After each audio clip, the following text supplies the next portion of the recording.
Hello नमस्कार दोस्तों, जय हिंद दोस्तों। स्वागत करते हैं अपने यूट्यूब चैनल एजुकेशन पाठशाला एलकेओ में। तो आज हम लोग फिजिकल एजुकेशन के एमसीक्यूज क्वेश्चंस लेके आए हुए हैं, जो कि हमारे लिए TGT, PGT, KVS, NVS, D triple SSB आदि एग्जामों में फायदेमंद होंगे। वीडियो स्टार्ट करने से पहले आप लोग हमारे सोशल मीडिया हैंडल से जुड़ सकते हैं। इंस्टाग्राम पे हमें एजुकेशन पाठशाला सर्च करके फॉलो कर सकते हैं तथा टेलीग्राम चैनल को ज्वाइन कर सकते हैं, जिससे कि आप लोगों को क्लासेस की पीडीएफ वहां पे प्रोवाइड कर दी जाएंगी। ठीक है, चलते हैं, हम लोग आगे बढ़ते हैं। ठीक, तो सबसे पहले हम लोग आता है, हमारा फर्स्ट क्वेश्चन क्या है, शारीरिक शिक्षा को राष्ट्रीय स्तर पर विकसित करने का उत्तरदायित्व किसका होता है। शारीरिक स्तर पर शारीरिक शिक्षा को राष्ट्रीय स्तर पर विकसित करने के लिए हमारा केंद्र सरकार में महत्वपूर्ण होता है। ठीक है, राज्य सरकार नहीं, साई भी नहीं, केंद्र सरकार ये जो हमारा महत्वपूर्ण होता है। ठीक है, तो अब हम लोग आते हैं साई पे, मतलब क्या है हमारा, स्पोर्ट्स अथॉरिटी ऑफ इंडिया। ठीक, स्पोर्ट्स अथॉरिटी ऑफ इंडिया को 1982 में इस्टेब्लिश किया गया था, जो कि ministry of youth affairs and sports, government of India, ठीक है, जो कि एक गवर्नमेंट ऑफ इंडिया की मिनिस्ट्री है इसमें, जो कि हमारे भारत देश में स्पोर्ट्स को डेवलपमेंट करने के लिए विकसित की गई थी, स्पोर्ट्स अथॉरिटी ऑफ इंडिया। ठीक है, इसका हेडक्वार्टर आपके दिल्ली में है, जवाहरलाल नेहरू स्टेडियम, दिल्ली। ठीक है, साई के पास दो एकेडमिक इंस्टीट्यूशंस हैं। साई के पास ऐसी दो संस्थाएं हैं जो कि हमारे एकेडमिक संस्थाएं हैं। ठीक है, और साई के पास 11 रीजनल सेंटर्स हैं, मतलब एसआरसी। ठीक है, साई रीजनल सेंटर्स। ठीक है, 14 सेंटर्स हैं एक्सीलेंस, आपके 14 सेंटर ऑफ एक्सीलेंस। ठीक है, 56 हैं स्पोर्ट्स ट्रेनिंग सेंटर्स, मतलब एसटीसी, और आपके 20 स्पेशल एरिया गेम्स, मतलब एसएजी, सैग। ठीक, तो ये हमारा साई का आता है। साई हमारी इस्टेब्लिश्ड हुई थी 1982 में। ठीक है, जो कि हमारे ministry of youth affairs and sports, जो कि भारत सरकार की एक मिनिस्ट्री है, जिसका मेन उद्देश्य भारत में खेल को उजागर करने के लिए, भारत में खेल का प्रोत्साहन करने के लिए किया गया था। फिर इसके बाद हमारा सेकंड क्वेश्चन आ जाता है, खेलों और शारीरिक क्रिया को लोकप्रिय करने का योगदान किस मंत्रालय को जाता है। खेलों एवं शारीरिक क्रिया को लोकप्रिय करने का योगदान किस मंत्रालय को जाता है। 10 सेकंड के लिए हम लोग रुकते हैं, तब तक आप लोग इसका क्वेश्चंस का आंसर दीजिए, इसका कमेंट में टाइप करिए। ठीक है, सबसे पहला ऑप्शन क्या आता है, युवा एवं खेल मंत्रालय, मानव संसाधन, शिक्षा मंत्रालय, प्रधानमंत्री कार्यालय।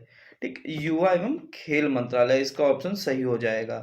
ठीक है, युवा एवं खेल मंत्रालय, जिसके प्रेसिडेंट हैं आपके श्री अनुराग सिंह ठाकुर, माननीय युवा कार्यक्रम और खेल मंत्री, जो हमारे भारत सरकार के खेल मंत्री जी हैं, वो इसके प्रेसिडेंट हैं। ठीक है, फिर हम लोग का आ जाता है, एक इसमें दिया हुआ है मानव संसाधन।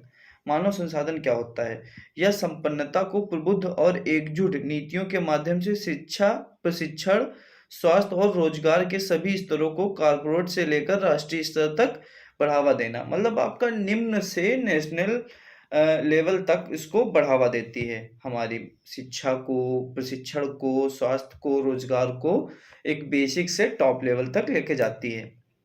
ठीक है, शिक्षा मंत्रालय, शिक्षा मंत्रालय बेसिकली हमारे एजुकेशन सिस्टम से रिलेटेड है। प्रधानमंत्री कार्यालय, इसमें तो सारी चीजें आ जाती हैं आपकी। फिर हम लोग का आ जाता है नेक्स्ट क्वेश्चन, शारीरिक शिक्षा परामर्श बोर्ड को किस स्तर पर बनाया जाता है। ठीक है, फिर 10 सेकंड का हम लोग पॉज लेते हैं, फिर आप लोग देखिए इसका। शारीरिक शिक्षा परामर्श बोर्ड को किस स्तर पर बनाया जाता है। शारीरिक शिक्षा परामर्श बोर्ड को राष्ट्रीय स्तर पर बनाया जाता है। जिले स्तर पर तो डिस्ट्रिक्ट कमेटीज होती हैं, स्टेट लेवल पर स्टेट एसोसिएशन होती हैं, मंडल स्तर पर मंडल आपके आ जाते हैं। शारीरिक शिक्षा परामर्श बोर्ड को बनाने का क्या उद्देश्य है। शारीरिक शिक्षा परामर्श बोर्ड को बनाने का क्या पर्पज है। ठीक है। खेल संघ का निर्माण करना, ये नहीं। शारीरिक शिक्षा को लोकप्रिय बनाना, हाँ ये है, शारीरिक शिक्षा को लोकप्रिय बनाना। राष्ट्रीय खेल को संचालित करना, नहीं। उपयुक्त सभी नहीं, इसका आपका बी ऑप्शन हो जाएगा, मतलब ख ऑप्शन। शारीरिक शिक्षा बोर्ड में किसका प्रतिनिधित्व होता है? शारीरिक शिक्षा बोर्ड्स में, शारीरिक शिक्षा परामर्श बोर्ड्स में किसका प्रतिनिधित्व किया जाता है? खेल संघों का, सभी राज्यों का, खेल परिषद का, उपयुक्त सभी। मतलब इसमें आपके आ जाएंगे सभी राज्यों का प्रतिनिधित्व किया जाता है, प्रतिनिधित्व किया जाता है। ठीक है। फिर हम लोग 6 क्वेश्चंस पे आते हैं। राष्ट्रीय स्पोर्ट्स संस्थान की स्थापना क्यों की गई थी? ठीक है, राष्ट्रीय स्पोर्ट्स संस्थान की स्थापना क्यों की गई थी? कोच को प्रशिक्षण देने के लिए, राष्ट्रीय टीमों को प्रशिक्षण देने के लिए, खिलाड़ियों को प्रशिक्षित करने के लिए। ये आपके देखो कोच की ट्रेनिंग भी होती है। राष्ट्रीय टीमों को भी प्रशिक्षण किया जाता है, जो आपकी इंटरनेशनल टूर्नामेंट्स खेलने के लिए जाती हैं टीम्स, वो आपकी नेशनल लेवल की टीम हो जाती हैं। जो नेशनल खेलने के लिए आती हैं वो स्टेट लेवल की टीम हो जाती हैं। जो आपकी स्टेट खेलने के लिए आती है वो जिला स्तरीय, ठीक है, स्टेट डिस्ट्रिक्ट लेवल की वो टीम्स होती हैं। जो स्टेट टूर्नामेंट में पार्टिसिपेट करती हैं वो डिस्ट्रिक्ट को अपने रिप्रेजेंट करते हैं। जो लोग नेशनल में पार्टिसिपेट करते हैं वो लोग अपने स्टेट को रिप्रेजेंट करते हैं। जो लोग इंटरनेशनल टूर्नामेंट्स में पार्टिसिपेट करते हैं वो अपने कंट्री को रिप्रेजेंट करते हैं। ठीक है, इसमें उपरोक्त सभी ऑप्शन आ जाएंगे आपके। फिर आ जाता है हम लोग का सबसे पहले YMCA college of physical education की स्थापना कहाँ हुई? तो सबसे पहले हम लोग इसको जानने से पहले इसके बारे में कुछ हम लोग जान लेते हैं। YMCA का फुल फॉर्म क्या है? Young man Christian association. ठीक है, ये YMCA का full form young man Christian association. ठीक है, इसकी स्थापना 1920 में चेन्नई में की गई थी। ठीक है, इसका पूरा श्रेय अमेरिका के पेंसिल्वेनिया निवासी श्री हैरी क्रॉबक को जाता है। हैरी क्रॉबक इसके संस्थापक प्राचार्य थे। ठीक है, श्री हैरी क्रॉबक को भारतीय शारीरिक शिक्षा का पितामह कहा जाता है।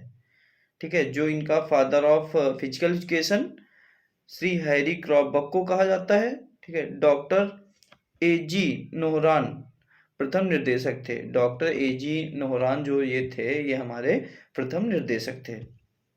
ठीक है, यह भारत का पहला शारीरिक शिक्षा प्रशिक्षण महाविद्यालय है। जो YMCA है, यह भारत का पहला शारीरिक शिक्षा प्रशिक्षण महाविद्यालय है। ठीक, यह दक्षिण पूर्वी एशिया का भी पहला शारीरिक शिक्षण महाविद्यालय है। मतलब दक्षिण पूर्वी एशिया का भी सबसे पहला शारीरिक शिक्षण महाविद्यालय है। इस महाविद्यालय का मोटो द एबंडेंट लाइफ है। यह विद्यालय 1986 में स्वायत्त विद्यालय की श्रेणी में आ गया था, जिसका संबंधता मद्रास विश्वविद्यालय थी। ठीक है, यह 1986 में स्वायत्त महाविद्यालय हो गया था, मतलब अपना सेल्फ का। ठीक है, और इसकी जो संबंध होता है, किसी से अफिलिएट होता है, तो वह मद्रास यूनिवर्सिटी, मतलब चेन्नई में जो यूनिवर्सिटी थी उससे यह एफिलिएट था। 2006 में 6 से अब तक स्वायत्त विद्यालय की संबंधता तमिलनाडु शारीरिक शिक्षा एवं खेल विश्वविद्यालय से हो गई है। ठीक है, यहाँ पर DPED, BPED, BPE, BPED तथा अन्य डिप्लोमा तथा सर्टिफिकेट कोर्स शारीरिक शिक्षा के अंतर्गत चलाए जा रहे हैं। ठीक है, अब इसमें और आ जाता है कलकत्ता। कलकत्ता में कौन सा कॉलेज है? कलकत्ता में post graduate government institute for physical education, जिसकी स्थापना 1932 में हुई थी। ठीक है, और क्रिश्चियन कॉलेज लखनऊ में जो है एक क्रिश्चियन कॉलेज है, Christian college of physical education, जिसकी स्थापना 1932 में की गई थी। फिर हम लोग कहा जाता है 8th question, Lakshmibai national college of physical education की स्थापना कहाँ व कब की गई थी? इसकी सबसे पहले हम लोग देख लेते हैं, इसके जो LNIP है, LNIP के बारे में कुछ हम लोग जान लेते हैं। ठीक है, 1957 में इसकी स्थापना मध्य प्रदेश के ग्वालियर में की गई थी। इस दौरान यह महाविद्यालय विक्रम यूनिवर्सिटी उज्जैन से संबंध था, मतलब इसका जो एफिलिएशन था वो विक्रम यूनिवर्सिटी उज्जैन से था इसका एफिलिएशन। इसके पहले प्राचार्य पीएम जोसेफ थे, इसके जो पहले प्राचार्य थे वो पीएम जोसेफ थे। 1964 में यह विद्यालय जीवाजी विश्वविद्यालय के अधीन आ गया था, मतलब वो उनके अंतर्गत आ गया था, अधीन आ गया था। 1973 में इसका नाम बदलकर लक्ष्मीबाई राष्ट्रीय शारीरिक शिक्षा महाविद्यालय रखा गया। 1973 में इसका नाम चेंज हो गया था। 1982 में यह विद्यालय स्वायत्त ऑटोनोमस बन गया था, जो 1995 में लक्ष्मीबाई राष्ट्रीय शारीरिक शिक्षण संस्थान में परिवर्तित हो गया था, डीम्ड विश्वविद्यालय में परिवर्तित हो गया था। इसका एक और महाविद्यालय त्रिवेंद्रम केरल में 1985 में खोला गया था। यह संस्था सन 2000 में युवा एवं खेल मंत्रालय भारत के अधीन आ गई थी, मतलब यह 2000 सन में युवा एवं खेल मंत्रालय भारत के अधीन आ गई थी। 2009 में इसे पूर्ण विश्वविद्यालय का दर्जा दिया गया, जिसके कारण इसे LNUPE लक्ष्मीबाई राष्ट्रीय शारीरिक शिक्षा विश्वविद्यालय कहा जाता था। सन 2010 में गुवाहाटी असम में LNIPE खोला गया। 2010 में LNIPE असम में खोला गया था। वर्तमान में LNUPE ग्वालियर को पुनः डीम्ड यूनिवर्सिटी बना दिया गया, जिसे पुनः LNIP बोला जाता है। फिर से इसको डीम्ड यूनिवर्सिटी बना दिया गया, जिसे फिर से अब LNIP बोला जाने लगा है।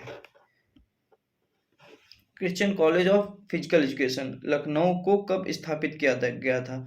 ठीक है, Christian college of physical education Lucknow को 1932 में स्थापित किया गया था। शारीरिक शिक्षा निर्देशक श्री EW डेडमंबी के निर्देशक लखनऊ क्रिश्चियन कॉलेज में शारीरिक शिक्षा विभाग को आरंभ किया गया। श्री EW डेडमंबी को उत्तर भारत के शारीरिक शिक्षा का मार्गदर्शक कहा जाने लगा, मतलब उत्तर भारत में इनको शारीरिक शिक्षा का मार्गदर्शक, मतलब शारीरिक शिक्षा का दिशा दिखाने वाला कहा जाने लगा।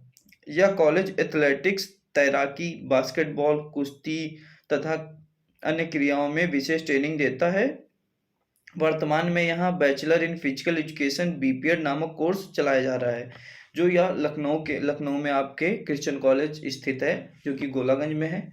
वहाँ पे आपको इस समय bachelor in physical education courses चलाए जा रहे हैं, तथा एथलेटिक हो गया, तैराकी हो गया, बास्केटबॉल हो गया, कुश्ती हो गया, अन्य शारीरिक क्रियाएं भी वहां पे कराई जाती हैं। अखिल भारतीय खेल काउंसिल के सर्वप्रथम अध्यक्ष किसे बनाया गया? अखिल भारतीय काउंसिल के सर्वप्रथम अध्यक्ष जनरल